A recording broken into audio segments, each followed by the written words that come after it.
হয়েছিল সেটা ওরা রেখে দিয়েছে। আর আরেকটা হচ্ছে কিংস প্যালেস বলে, কিন্তু ওরা কিংস প্যালেসে ওখানে কোনো কিং থাকেনি। আচ্ছা, আমি বাঁ দিকে দেখবেন, এই সামনে বাঁ দিকে পড়বে, এটা হচ্ছে রয়্যাল প্যালেস। যদিও রয়্যাল ফ্যামিলি এখানে বেশিরভাগ সময় থাকে না, তো এর ভিতরে হচ্ছে রয়্যাল প্যালেস।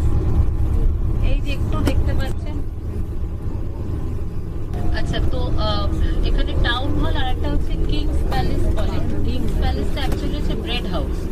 ব্রেড হাউসটা কি, যখন এটা গিল্ড হাউস, মার্চেন্ট হাউসগুলো ছিল, তারপরে অ্যারাউন্ড 17th সেঞ্চুরিতে এখানে বিভিন্ন রকমের মার্কেট হতো।